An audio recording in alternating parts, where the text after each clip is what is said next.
नमस्कार। Public India के 9 AM संस्करण में आप सबका स्वागत है। आज हम लोग चर्चा करेंगे अमेरिका और भारत के रिश्तों को लेकर और क्या अब भारत जो है अमेरिका के पीछे-पीछे चलेगा? इस पर भी हम चर्चा करेंगे। इससे पहले जो व्हाइट हाउस में हुआ ज़ेलेंस्की के साथ, उस पर भी हम बात करेंगे क्योंकि दुनिया में भारत ही नहीं दुनिया में भी लोग 2 धड़ों में बँट गए हैं। एक जो लिबरल डेमोक्रेसी में बिलीव करते हैं, सेक्युलर स्ट्रक्चर में बिलीव करते हैं, देश के ताने-बाने को जैसे कि वो पिछले 55 सालों से चल रहा था, उस पे बिलीव करते हैं और एक अब नया एक राइट विंग पॉलिटिक्स जो है, उसने दुनिया के कई देशों में अपना प्रभुत्व बना लिया है। जो दक्षिणपंथी है, जो one nation, one state, one religion की बात करता है, जो इंटॉलरेंट है, जो इस्लामोफोबिया के नाम पर मुस्लिम माइनॉरिटीज को या मुस्लिम कम्युनिटी को जो है वो एक तरीके से दूसरी नजर से देखता है।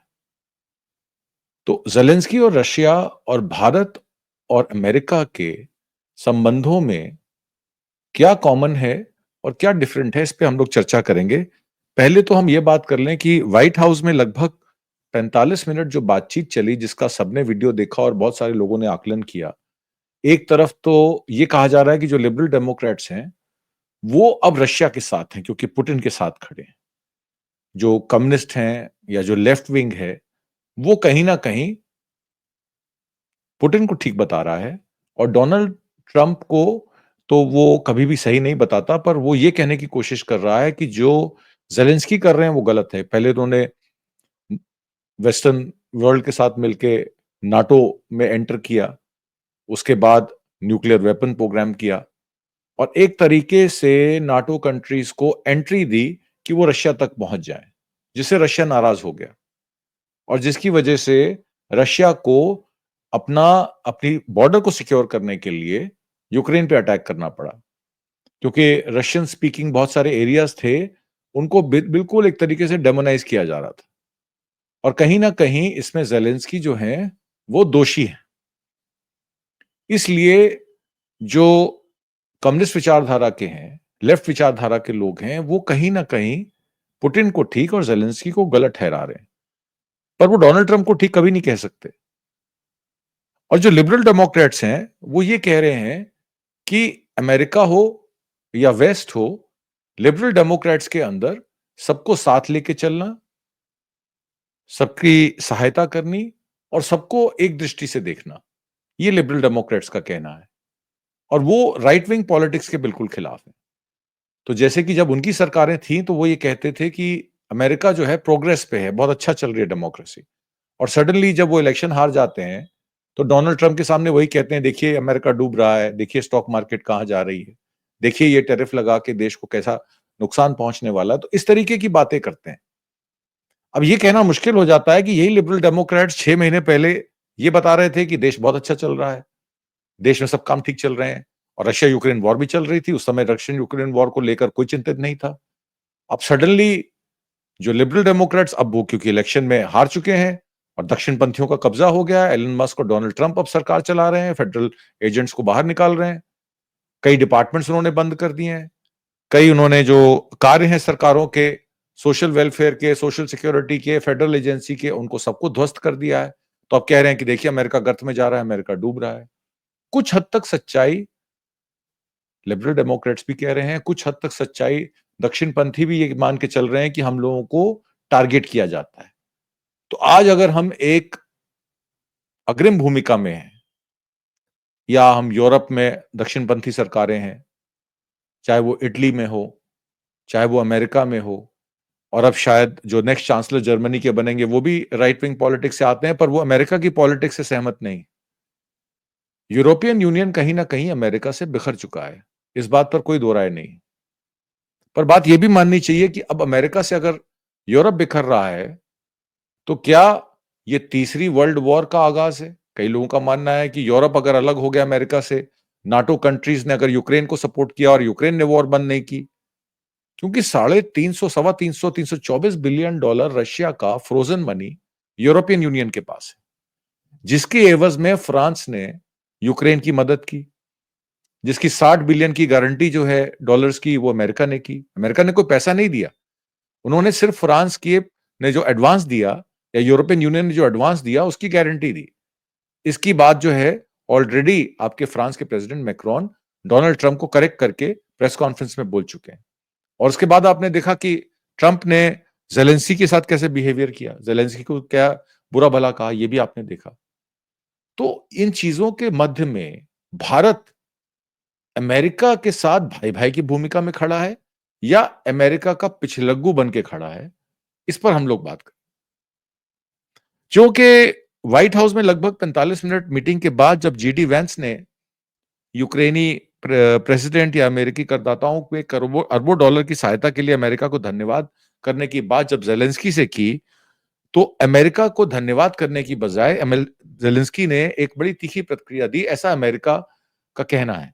उन्होंने कहा कि आप क्या समझ रहे हैं कि आगे क्या होने वाला है, आपको इसका आगाज़ है? आपके पास तो समुंदर है। क्या रशिया कभी आपके शोर्स पे नहीं आएगा? उन्होंने ये पूछा। उनका कहने का मतलब था कि हमारे पास तो कोई समुंदर भी नहीं है, हम तो एक सिंपल बॉर्डर से हैं। यूक्रेन का मतलब तो यही है कि टू रशिया के बॉर्डर को यूक्रेन कहा जाता है, क्योंकि रशिया यूक्रेन का पार्ट था, कीव उसकी कैपिटल है और बहुत सारे लोग रशियन स्पीकिंग आज भी यूक्रेन में रहते हैं। तो उन्होंने कहा हमारे पास तो कोई डिफेंस नहीं है। आपके पास डिफेंस है क्योंकि आपके पास समुंदर है, पर ऐसा मत समझिए कि रशिया समुंदर के जरिए आप तक नहीं पहुंच सकता। तो उसपे आपके डोनाल्ड ट्रंप भड़क गए। हालांकि कई लोगों का यह भी मानना है, आज की डेट में अगर हम लेफ्ट विचारधारा के लोगों को लें, मैंने काफी सारे कमेंट्स और काफी सारे ट्वीट्स पढ़े कम्युनिस्ट पार्टीज के, सीपीआई के, सीपीएमएल के।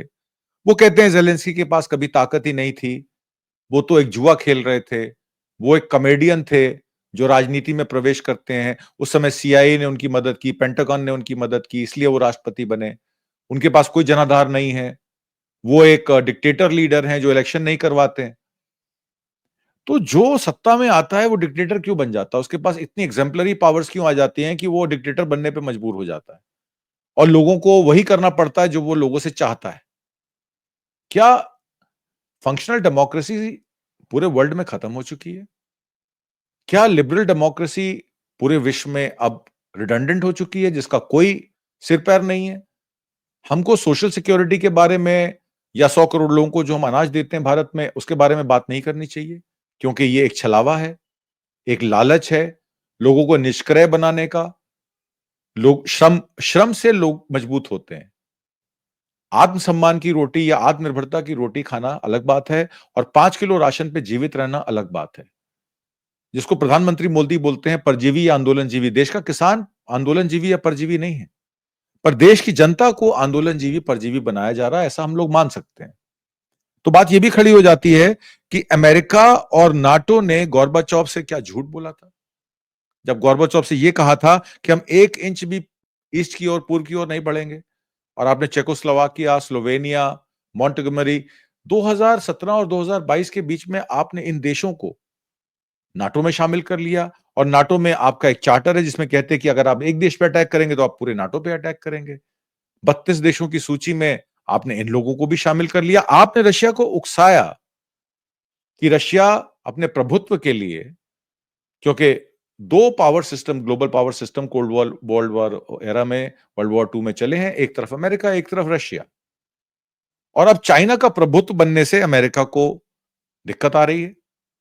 जैसे भारत में मोदी जी हैं, कांग्रेस पार्टी है, तो मोदी जी चाहते हैं कि हमारा सीधा संघर्ष कांग्रेस पार्टी से हो, बीच में आम आदमी पार्टी, टीएमसी की ममता कुछ ना हो, ओरिजिनल पार्टीज बन के रह जाएं जिनको जब चाहा उखाड़ के फेंक दिया। वन नेशन वन इलेक्शन में तो क्षेत्रीय पार्टियों का अस्तित्व तो वैसे ही खत्म हो जाएगा। और जो बची-खुची जो सोच है डेमोक्रेसी की, फंक्शनल डेमोक्रेसी की या लोकतंत्र की, वो वैसे ही खत्म हो जाएगी जब डिलिमिटेशन हो जाएगी। कुछ लोगों का मानना है 288 सीटें तो खाली यूपी और बिहार की रह जाएंगी और 146 या 150 सीटें जो हैं वो आपकी साउथ की रह जाएंगी। तो साउथ का प्रभुत्व वैसे ही खत्म हो जाएगा, उनको वीटो ही खत्म हो जाएगा। तो क्षेत्रीय सरकार कोई भी बने, जब फंड्स ही हम नहीं देंगे तो वो काम कैसे करेंगे? तो इस तरीके की राजनीति जब होती है, तो इसको वेस्टर्न वर्ल्ड में क्या हो रहा है, अमेरिका में क्या हो रहा है, उसको भारत से कंपेयर करना, सोचना बहुत बड़ी एक मजबूरी बन जाती है जिसके बारे में हमें सोचना चाहिए। फिर भी नाटो ने पोलैंड और बाल्टिक देशों में अपना विस्तार कर लिया। ये सब हमने देखा। यूक्रेन नाटो के लिए सबसे बड़ा तोहफा था, क्योंकि नाटो को पश्चिमी देशों ने अरबों डॉलर यूक्रेन में झोंक दिए। क्यों झोंके? ताकि वित्त पोषित करके एक रूस विरोधी राज्य बनाने की कवायद की, जिसमें उनके पास न्यूक्लियर वेपन्स भी होंगे, एनर्जी भी होगी। नाटो ने बहुत सारा पैसा अमेरिका के साथ मिलकर वहां लगाया। आज अमेरिका में डोनाल्ड ट्रंप आते हैं, वो अपनी पॉलिसी बदलना चाहते हैं। वो कहते हैं हमारे पास पैसा नहीं है, हमारी 36 ट्रिलियन डॉलर की जो डेट है उसको हमें पहले देखना है, क्योंकि हमारा सारा कुछ इंटरेस्ट सर्विसिंग में जा रहा है। हम तो देश के कर्जदार, हम तो दुनिया के कर्जदार बन गए। और सबसे बड़े कर्जदार तो चाइना के हैं कि 800 बिलियन डॉलर तो उनको, 854 या 55 बिलियन डॉलर तो उनको सिर्फ चाइना का देना है। तो उनकी तो हालत बहुत कमजोर है।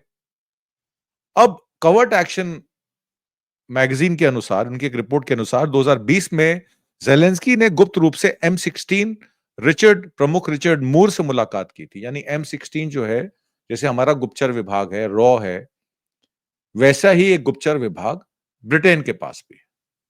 और ब्रिटेन के प्रधानमंत्री साफ साफ कह चुके हैं कि हम रशिया के साथ नहीं हैं, हम यूक्रेन के साथ खड़े हैं और आखिरी दम तक इस लड़ाई को आगे बढ़ाएंगे। कैसे बढ़ाएंगे, उनके पास भी जवाब नहीं है, क्योंकि यूरोपियन यूनियन डिफेंस एक्सपेंडिचर पे इतना पैसा नहीं खर्च करती। अगर अमेरिका अपना 6% या 8% डिफेंस का खर्च करती है, तो यूरोप में यह खर्चा नहीं करती। और यही बात उन्होंने, डोनाल्ड ट्रंप ने चैलेंज की है यूरोप को कि आप भी अपना 6% पैसा जीडीपी का डिफेंस पे खर्च कीजिए, आत्मनिर्भर बनिए, हम पे डिपेंडेंट मत रहिए। तो क्या अब नई नाटो के तहत अगर यूक्रेन का युद्ध लगातार बने रहना चाहते हैं, तो क्या यह मान लेना चाहिए कि यूरोपियन यूनियन अब अपना डिफेंस एक्सपेंडिचर बढ़ाएगी? फ्रांस उसमें अग्रिम भूमिका में रहेगा, जर्मनी उसमें अग्रिम भूमिका में रहेगा? क्या यह लड़ाई चलती रहेगी? और जैसे कि डोनाल्ड ट्रंप का इल्जाम है कि जेलेंस्की तीसरे विश्व युद्ध की तैयारी कर, सूत्र दोनों तरफ से एक ही है, इस्लामोफोबिया। भारत की दक्षिणपंथी राजनीति और अमेरिका की राइट विंग गवर्नमेंट का एक ही कॉमन कनेक्शन है, इस्लामोफोबिया। जिसका नाम मुसलमान है, जिसके नाम के आगे खान लगता है, उसको प्रूव करना पड़ेगा कि वो टेररिस्ट नहीं है। आपने देखा था my name is Khan and I am not a terrorist, Shahrukh Khan की पिक्चर आई थी। वो इसलिए आई थी क्योंकि 9/11 के अटैक के बाद सभी माइनॉरिटीज, सभी जो विभिन्न कम्युनिटी से जो लोग आते हैं, विभिन्न विभिन्न प्रांतों से जो लोग आते हैं, उनको लाइन में लगा दिया गया था आइडेंटिफिकेशन के लिए। मैं था अमेरिका में उस समय, जब ये 9/11 के बाद ये हुआ है। 2001 में मैंने वो लंबी लंबी लाइनें देखी हैं अमेरिका में, विभिन्न प्रांतों में, अपनी आइडेंटिफिकेशन प्रूव करने के लिए। तो वो इस्लामोफोबिया भी गया नहीं है। और राइट विंग गवर्नमेंट, दक्षिणपंथी गवर्नमेंट्स, चाहे भारतीय जनता पार्टी हो, चाहे डोनाल्ड ट्रंप की गवर्नमेंट हो, ये सारी सरकारें इस्लामोफोबिया के नाम पे ही अपने चने भुनाती हैं। ऐसा हमको मान लेना चाहिए। हालांकि इन रिपोर्ट्स जो मैंने M16 की रिपोर्ट्स बताई, इन रिपोर्ट्स के अनुसार इनकी सुरक्षा यूक्रेनी गार्ड्स नहीं बल्कि ब्रिटिश एजेंट संभालते हैं। तो मतलब ब्रिटेन के बहुत नजदीक हैं जेलेंस्की। जब जब वो वेटिकन गए, तो उन्होंने पोप से मिलने की बजाय ब्रिटिश बिशप से मुलाकात की। और इसमें एक और कॉमन लिंक भारत और मैं आपको अमेरिका का बताना चाहता हूं कि ब्लैक रॉक और पश्चिमी बैंक यूक्रेन की अर्थव्यवस्था पर कब्जा कर चुके हैं। हमारे यहां भी ब्लैक रॉक आ गया है, ब्लैकस्टोन आ गया है। ब्लैकस्टोन के द्वारा तमाम रियल स्टेट के प्रोजेक्ट अदानी और अंबानी महाराष्ट्र में कर रहे हैं। धारावी के प्रोजेक्ट में ब्लैक रॉक का पैसा लगेगा।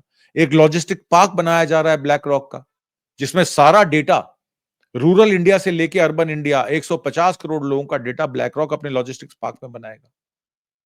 तो अगर सारा डेटा ब्लैक रॉक के पास होगा, ब्लैकस्टोन के पास वेंचर कैपिटल फंडिंग होगी, जो सभी लगभग 70% वेंचर कैपिटल फंडिंग कोई कंट्रोल करते हैं, तो क्या भारत भी एक अमेरिकन स्टेट बन के रह जाएगा? जैसे कि डोनाल्ड ट्रंप कहते हैं कि Canada is our 51st state. तो क्या आज से 20 साल बाद ट्रंप जैसा ही कोई दक्षिणपंथी का राष्ट्रपति ये कहने पे पलके नहीं झपकाएगा कि India is the 52nd state of US? ये हो सकता है। इस पर सोचना चाहिए, हमें विचार करना चाहिए। ब्रिटेन और यूरोप में दूसरे देशों में यूक्रेन के साथ खड़े होने की बात तो कर रहे हैं, लेकिन देखना यह है कि अमेरिका की सहायता के बिना वे अपनी बात पे कितना टिक पाते हैं। फाइनेंशियल सपोर्ट, डिफेंस बजट्स, इतनी जल्दी में मिसाइल्स अरेंज करना, ड्रोन्स अरेंज करना, एंटी एयरक्राफ्ट मिसाइल्स लेके आना। और ये लड़ाई कोई हल्की लड़ाई नहीं है। रशिया मजबूत स्थिति में है। और अब तो अमेरिका खनिज पदार्थों यानी कि रेयर अर्थ मिनरल्स की डील, ऐसा लगता है कि जब ज़ेलेंस्की को एक मौका दिया और ज़ेलेंस्की ने आंख नहीं झपकाई, तो अब यह डील रशिया के साथ होगी। रशिया वैश्विक बाजारों में अपने आप को ओपन करेगा, लोगों को सिटीजनशिप भी दे सकता है, लोगों को फ्री वीजास भी दे सकता है, क्योंकि अब रशिया के पास अमेरिका का सपोर्ट है। और यह डील डोनाल्ड ट्रंप और रशिया की हो चुकी है।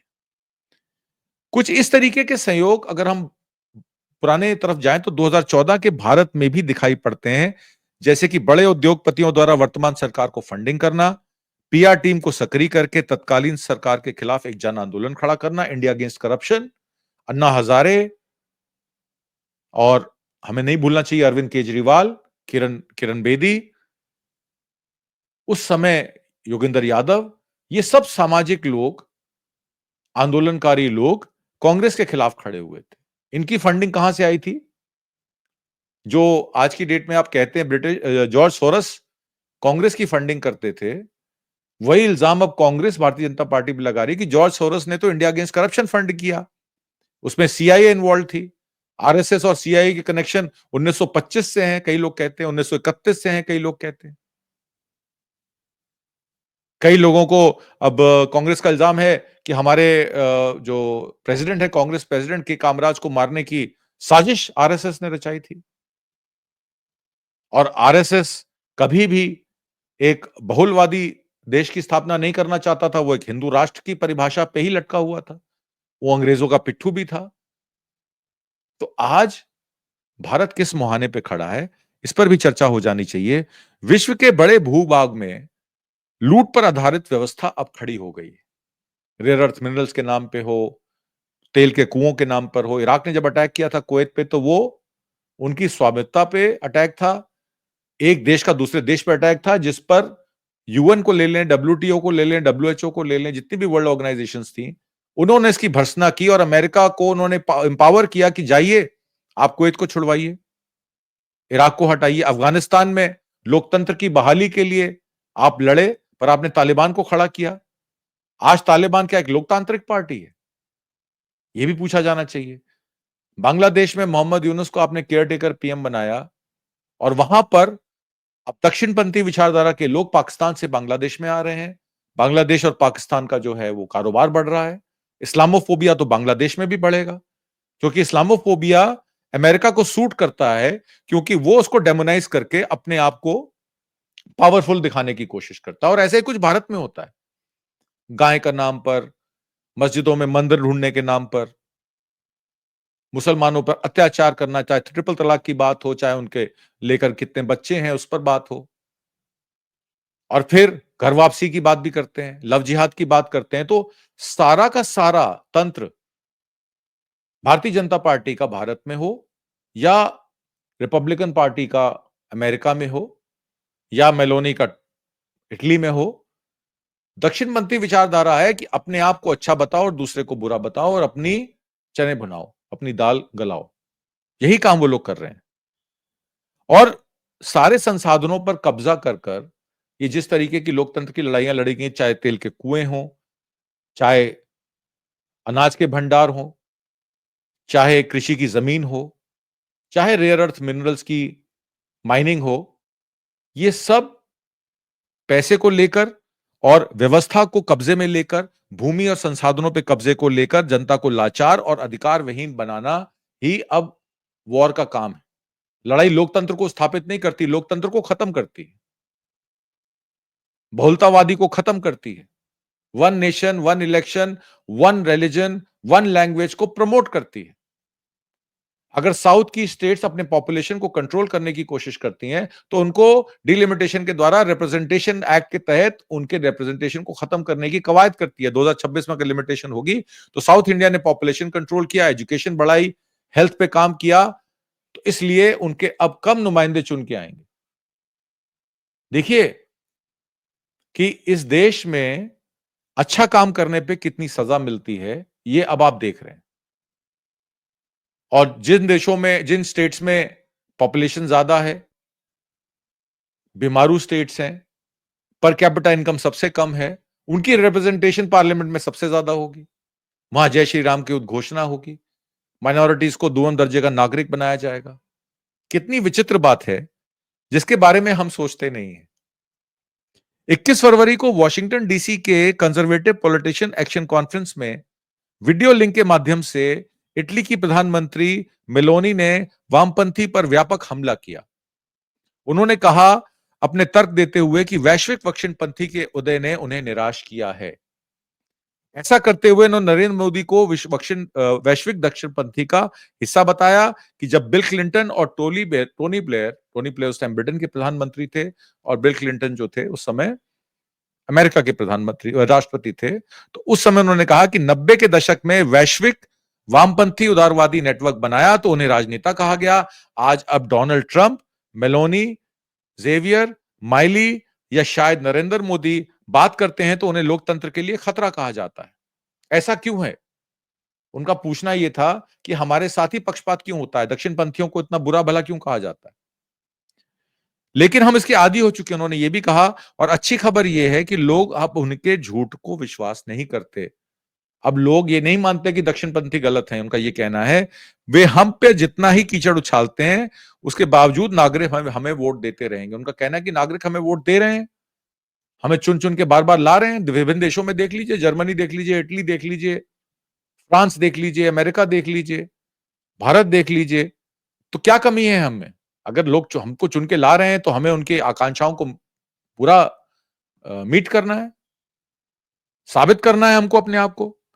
अब अगर इसमें जॉर्ज सोरोस की बात की जाए तो जॉर्ज सोरोस का उदाहरण ले लेते हैं। पिछले साल दिसंबर में भाजपा सांसदों ने कांग्रेस पार्टी पर हंगरी अमेरिकी राजपति अरबपति के साथ, जॉर्ज सोरोस के साथ मिली भगत का आरोप लगाकर लोकसभा में पूरा फैलाया, अराजकता फैलाई। जॉर्ज सोरोस फंडिंग कर रहा है, जॉर्ज सोरोस सोनिया गांधी से बात करता है, जॉर्ज सोरोस राहुल गांधी के साथ बात करता है, राहुल गांधी अमेरिका जाते हैं जो जॉर्ज सोरोस को मिलते हैं। इस तरीके की बहुत सारी चीजें पार्लियामेंट में, लोकसभा में कही गई, आप सब लोगों ने देखी।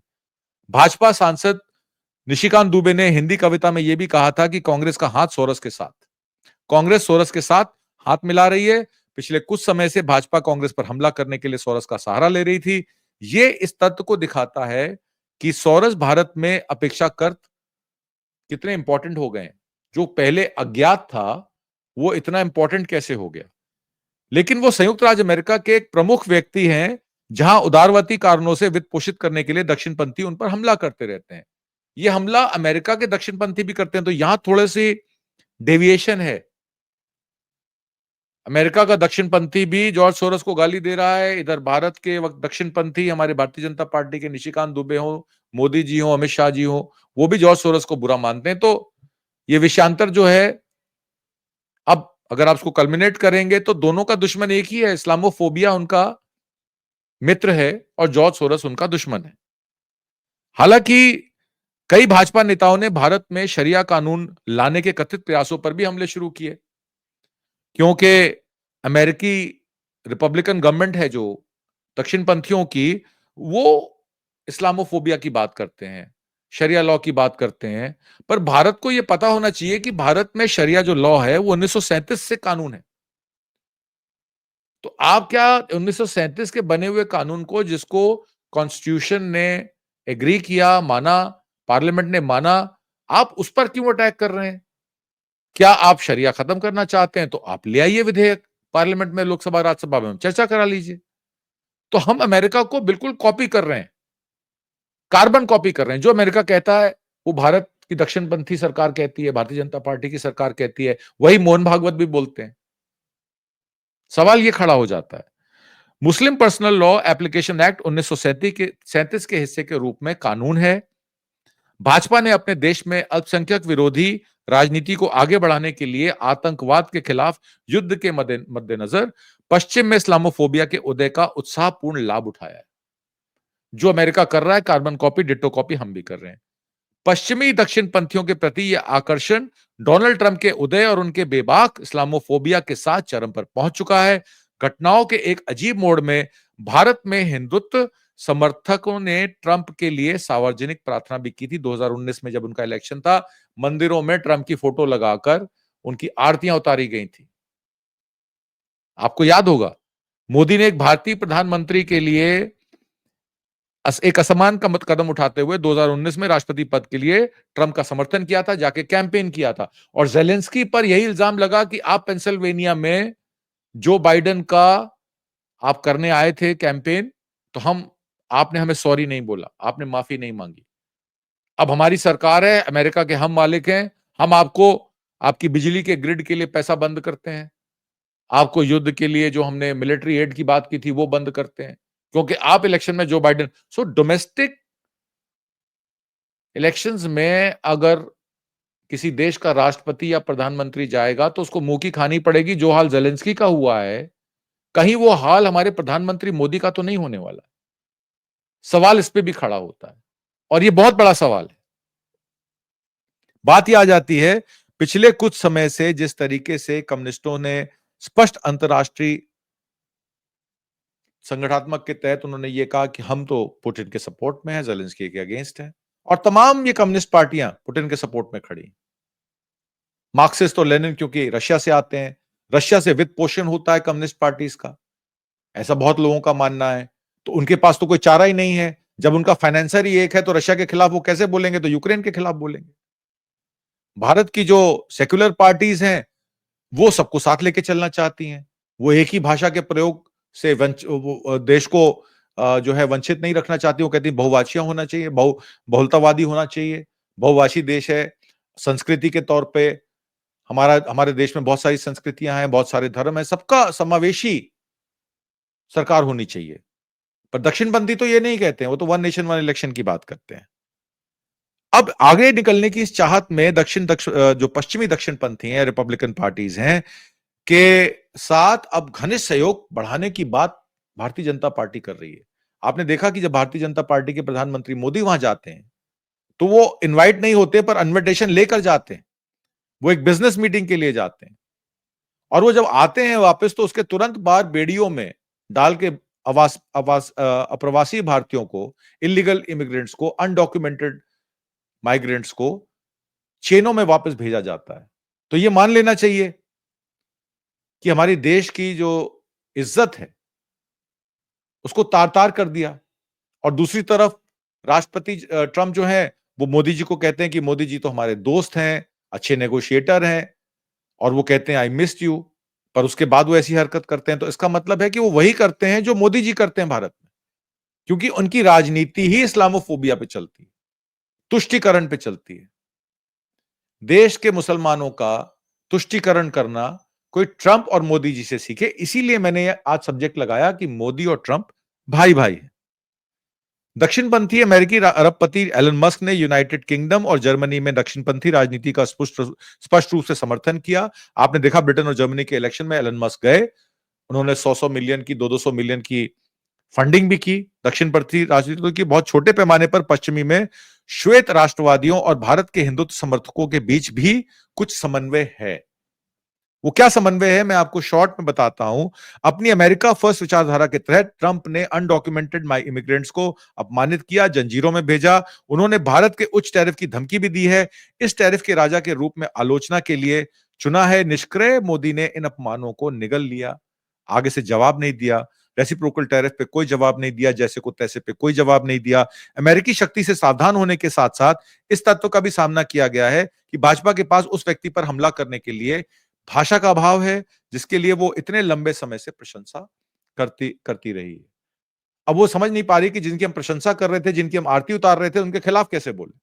तो कहीं ना कहीं प्रधानमंत्री मोदी को, भारतीय जनता पार्टी को और आरएसएस को साफ सूंघ चुका है कि उनका दक्षिणपंथी अमेरिका का भारत के दक्षिणपंथी पर हावी हो गया है। वॉशिंगटन डीसी स्थित नेशनल कंजर्वेटिव कॉन्फ्रेंस द्वारा 2024 में एक ट्वीट ने इस दोष को ध्यान में लाया। पोस्ट में भाजपा के राम माधव की एक तस्वीर थी जिसमें वो नमस्ते की मुद्रा में हाथ मिला रहे थे और साथ ही में ये पूछ रहे थे कि क्या अगला सम्मेलन भारत में होना चाहिए नेशनल कंजर्वेटिव फोरम का। हाथ मिलाकर नमस्ते करके वो कंजर्वेटिव्स को इंडिया में इनवाइट कर रहे हैं। और आग लगाइए और आग भड़काइए, देश की माइनॉरिटीज को और परेशान कीजिए, ये राम माधव ने कहा। इस साधारण आदान-प्रदान ने संगठन के समर्थकों से एक नक्सलवादी प्रक्रिया देखने को मिली है कि ये नक्सलवादी सोच है। आप अर्बन नक्सल बोलते हैं लिबरल डेमोक्रेट्स को। ये नक्सलवादी सोच नहीं है कि आप नेशनल कंजर्वेटिव कॉन्फ्रेंस करवाना चाहते हैं। सारे देशों के दक्षिणपंथियों को बुलाकर यहां इस्लामोफोबिया हो, तुष्टीकरण हो माइनॉरिटीज का, उनको गालियां दी जाए, उनको देश निकाला दिया जाए, सबको घुसपैठिया कहा जाए। क्या आप ये करना चाहते हैं? अंत में मैं सिर्फ इतना कहूंगा कि पश्चिमी और भारत के दक्षिणपंथी राजनीति को जोड़ने के लिए बहुत कम है। ऐसा लगता है कि ये केवल इस्लामोफोबिया के मुद्दे पर एक दूसरे से मिलते हैं। इसी क्षेत्र से हिंदुत्व ने पश्चिम में दक्षिणपंथी से आख्यान उधार लिया है, जिसमें आतंकवाद के खिलाफ युद्ध के कारण पिछले 2 दशकों से मुसलमानों को डेमोनाइज किया जा रहा है, तुष्टीकरण किया जा रहा है। इस पर रोक लगनी चाहिए। जो आज यूक्रेन रशिया में हो रहा है, वो कल को बांग्लादेश, पाकिस्तान और भारत में भी हो सकता है। दक्षिणपंथी राजनीति, राइट विंग गवर्नमेंट एक धर्म को, एक जात को किसी भी आधार पर आतंकवादी बताना, उनको टारगेट करना, यह देश की सबसे बड़ी फेलियर है। हमारे भारत की सबसे बड़ी स्ट्रेंथ थी कि हम राष्ट्रीय एकता में बिलीव करते हैं, हम समाजवाद में बिलीव करते हैं, हम बहुलतावादी हैं, हम बहुसंख्यकवादी हैं। आज उन सब चीजों पर हमने रोक लगा दी, ताला लगा दिया। हमारी सोच खत्म हो गई। हिंदू चीनी भाई भाई, इंडिया चीनी भाई भाई, हिंदुस्तान चीनी भाई भाई का नारा आपने सुना था। अब इंडिया अमेरिका भाई भाई। चाइना ने हमारे साथ क्या किया और अमेरिका हमारे साथ क्या करने वाला है, इसी प्रश्न पर मैं अब आपसे विदा लेता हूं। उम्मीद करता हूं आपको आज का कार्यक्रम पसंद आया होगा, मेरा एनालिसिस अच्छा लगा होगा। उम्मीद करता हूं कि आप कमेंट बॉक्स में जरूर कमेंट लिख के भेजिएगा। कल फिर मिलते हैं किसी नए सब्जेक्ट पर। नमस्कार, धन्यवाद, जय हिंद।